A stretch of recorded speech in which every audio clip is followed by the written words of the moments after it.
আসসালামু আলাইকুম। তো লাস্ট ক্লাসে আমরা কিন্তু সিমেন্টামের ডেফিনেশন আর প্রপার্টিজ পড়েছিলাম। আজকে পড়বো ওর কেমিক্যাল কম্পোজিশন। তোমরা যদি আগে ক্লাসটা না দেখে থাকো তাহলে কিন্তু দেখে আসতে পারো। ওখানে আমি তোমাদের মোটামুটি প্রফের জন্য কী কী কোয়েশ্চেন লাগবে, কার্ড বা টার্মের জন্য কী কী কোয়েশ্চেন লাগবে সেগুলো বলে দিয়েছি। তো এখন আসো কেমিক্যাল কম্পোজিশন থেকে আমরা শুরু করব। তো কেমিক্যাল কম্পোজিশনটাকে আমরা কিভাবে পড়ি, ইনঅর্গ্যানিক আর অর্গ্যানিক দুইটা ভাগ করে। এখন আসো ইনঅর্গ্যানিকে কী আছে 45 থেকে 50% আর অর্গ্যানিকে থাকবে 50 থেকে 55%। সব মনে রাখবে সিমেন্টামে কিন্তু অর্গ্যানিকটা বেশি, যেহেতু অর্গ্যানিকটা বেশি তাই এখানে 50 বা 55% থাকবে অর্গ্যানিক, আর বাকি যেই ওভারটা থাকবে 50% সেটা ইনঅর্গ্যানিক।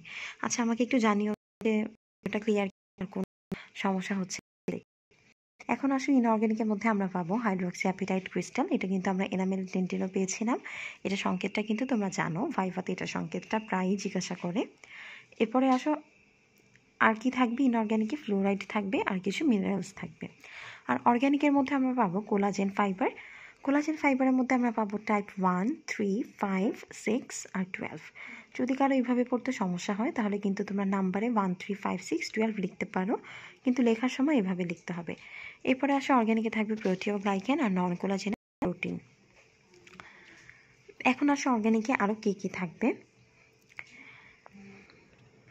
নন কোলাজিনাস প্রোটিনের মধ্যে এখানে পাবো প্রোটিন, প্রোটিন, ফাইব্রোনেকটিন, অস্টিওনেকটিন, এগুলো। এখন কিভাবে মনে রাখবে? মনে রাখবে এখানে হচ্ছে দুই ধরনের প্রোটিন থাকে সায়ানোপ্রোটিন, একটা হচ্ছে প্রোটিন আর একটা টেন্টিন প্রোটিন, এভাবে মনে রাখবে। এরপরে আসো দুই ধরনের নেকটিন থাকে, একটা হবে ফাইব্রোনেকটিন আর একটা অস্টিওনেকটিন। এরপর আসো প্রোটিওগ্লাইকেন থাকে, লিপিডস থাকে। কিছু গ্রোথ ফ্যাক্টর এখানে লাগে। গ্রোথ ফ্যাক্টর হচ্ছে fibroblast growth factor, insulin like growth factor আর epidermal like growth factor, platelet derived growth factor. এখন মানে ডিরাইভড গ্রোথ, এখন আমাদেরকে যেটা বলতে চাচ্ছিলাম যে এই গ্রোথ ফ্যাক্টরগুলো কিন্তু অত একটা লাগে না, জাস্ট আইটেমের জন্য তোমাদের ভালো করে পড়তে হবে, ঠিক আছে? আইটেমের জন্য কিন্তু আমরা ভাস্ট পড়ি, পুরাটা পড়ি, কিন্তু যখন তোমরা কার্ডে বা টার্মে পড়বা তখন শর্ট করে পড়বে, এগুলো লাগবে না। তোমাদের কিন্তু আমি ভিডিওতে বলেই দিই যে কোনটা আইটেমে লাগবে, কোনটা কার্ডে বা লাগবে।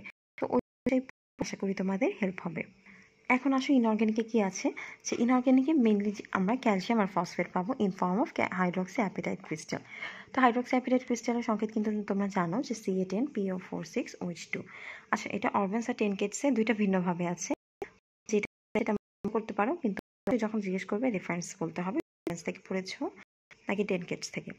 এরপর আসো ওর ইনঅর্গ্যানিকের মধ্যে আমরা পাবো যে ওর হচ্ছে হাইয়েস্ট ফ্লোরাইড কন্টেন্ট করে অফ অল দ্য মিনারেলাইজড টিস্যুস।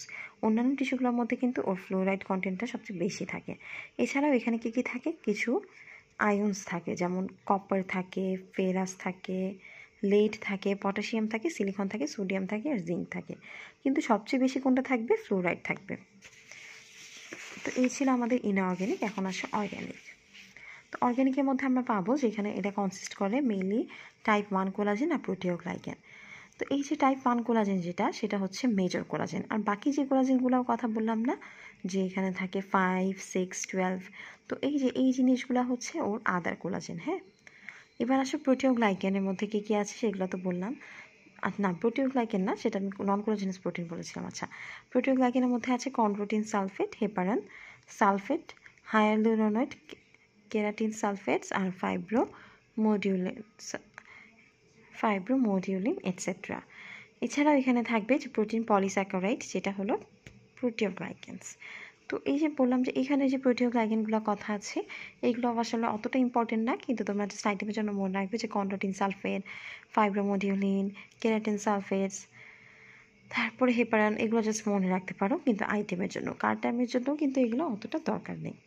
এবার আসো মোস্ট ইম্পর্টেন্ট যেটা, সেটা হচ্ছে সিমেন্টামের ফাংশন। তোমাদেরকে কিন্তু আগের ভিডিওতে বলেছিলাম যে তোমরা যদি কোনো টপিক না বুঝতে পারো কিন্তু অবশ্যই আমাকে জানাবে, আমি যথাসাধ্য চেষ্টা করেছি থেকে বোঝানো। তাও তোমাদের বুঝতে কোনো প্রবলেম থাকতে পারে, তার জন্য কিন্তু কমেন্ট সেকশন সব খোলা আছে। তোমরা মানে এটা লিখবে কমেন্ট করে, তোমরা যে কিছু লিখতে পেরেছি, বুঝেছি বা নেক্সট কোনটা লাগবে যে কোনো লিখতে পারো। এতে আমি বলতে পারি যে দেখেছো বা তোমার এই ভিডিও আর কোন লাগবে। তোমাদের বেসিসেই কিন্তু ভিডিওগুলো বানানো হয়। আশা করি এরপর থেকে তোমরা রেসপন্স করবে। ফাংশনের মধ্যে কি আছে, ওরা হচ্ছে অ্যাঙ্করেজ আর অ্যাটাচমেন্ট করে। যখনই তোমাদেরকে বলবে যে ফাংশনগুলো বলো, তখন কিন্তু তোমরা আগে হেডলাইনটা বলবে। যেমন এখানে আছে অ্যাঙ্করেজ আর অ্যাটাচমেন্ট, তারপর অ্যাডাপ্টেশন, তারপর রিপেয়ার, আর বাকি দুইটা আছে। তো যেগুলো বললাম যে এই যে পাঁচটা ফাংশন যখন বলবা, ওগুলো বলার পর ম্যাম বলবে যে আচ্ছা ঠিক আছে এই পয়েন্টটা একটু এক্সপ্লেন করো, তখন তোমরা এক্সপ্লেন করবে। যেমন অ্যাঙ্করেজ আর অ্যাটাচমেন্টে কি আছে। এখন আসো যে অ্যাঙ্করেজ আর অ্যাটাচমেন্ট বলতে কি, এখানে আমরা অ্যাটাচমেন্ট করবো কার কার সাথে অ্যাটাচমেন্ট, দাঁতের সাথে পেরিওডন্টাল লিগামেন্টে অ্যাটাচমেন্ট। তাহলে এই যে আমাদের এই সিমেন্টামটা সে কি করে, সে একটা এন্ডে পেরিওডন্টাল লিগামেন্টকে আটকায় দাঁতের সাথে। এটা কি হয়, এটা হলো প্রাইমারি ফাংশন যেটা, সেটা হলো যে আমাদের দাঁতের মধ্যে যে কোলাজেন ফাইবারটা সেটাকে বাইন্ড করে রাখবে এবং টুথটাকে অ্যালভিওলার বোনে বসায় রাখবে। এটাই হচ্ছে ওর মেইন কাজটা, হ্যাঁ, অ্যাডাপ্টেশন বা অ্যাটাচমেন্টের। তাহলে অ্যাডাপ্টেশন বা অ্যাটাচমেন্ট মানে অ্যাঙ্করেজ আর অ্যাটাচমেন্টে আমরা কী বললাম যে ও হচ্ছে আমাদের অ্যাটাচ করবে কাকে, দাঁতকে পেরিওডন্টাল লিগামেন্টের সাথে। তো এই যে অ্যাটাচ করলো, এর ফলে কি হচ্ছে, এর ফলে প্রাইমারি ফাংশনটা অর্থাৎ আমাদের দাঁতের যে কোলাজেন ফাইবারগুলো থাকে সেগুলোকে অ্যাটাচ করে রাখতেছে, আর টুথটাকে ওর অ্যালভিওলার বোনের সাথে একদম বাইন্ড করে রাখতেছে। এবার আসো অ্যাডাপ্টেশনটা। অ্যাডাপ্টেশনটা আমাদের এপিক্যাল রিজিয়নে হয়ে থাকে, এখানে সিমেন্টাম ফর্মেশনের মাধ্যমে এই অ্যাডাপ্টেশনটা হয়ে থাকে। তো ও কী করে, অ্যাডাপ্টেশনের মাধ্যমে এই যে সিমেন্টাম যেটা থাকে ও কী করে, ও হচ্ছে আমাদের রুটের লেন্থটাকে মেনটেন করে। কিভাবে, ও হচ্ছে আমাদের এই অ্যাপোজিশনটা দেখে, যার মাধ্যমে কিনা ও অক্লুশাল ওয়্যারটাকে কম্পেনসেট করে। আচ্ছা ওয়্যার বলতে এখানে চাইছে জানো, অক্লুশাল হচ্ছে আমাদের নর্মালি যখন একটা দাঁত আরেকটা দাঁতের বাইটে আসে তখন ওই জায়গাটাকে বলা হয় যে আমাদের অক্লুশাল। তো নর্মালি হচ্ছে দেখা সিমেন্টামটা যখন নাকি রুট লেনটাকে আর কি দেখে মানে মেনটেন করে, তখনও খেয়াল করে যে ওর রুটটা কতটুকু হওয়া দরকার অ্যান্ড ওর ক্রাউনটা কতটুকু হলে ওর অক্লুশাল লেভেলটা একদম সেম লেভেলে থাকবে। তো এই জন্য কিন্তু অ্যাডাপ্টেশনটা আমাদের দাঁতের জন্য ইম্পর্টেন্ট। এরপরে আসলে রিপেয়ার। তো সিমেন্টামটা আসলে একটা মেজর রিপেয়ারেটিভ টিস্যু, জাস্ট এতটুকুই বলেছে, তোমরা এতটুকু বললো। আরেকটা আছে যে helps in eruption by apposition of apical third. ওই যে যেটা বললাম যে ওর হচ্ছে ইরাপশনে হেল্প করে, যে ওর কতটুকু দাঁত ইরাপ্ট করা উচিত।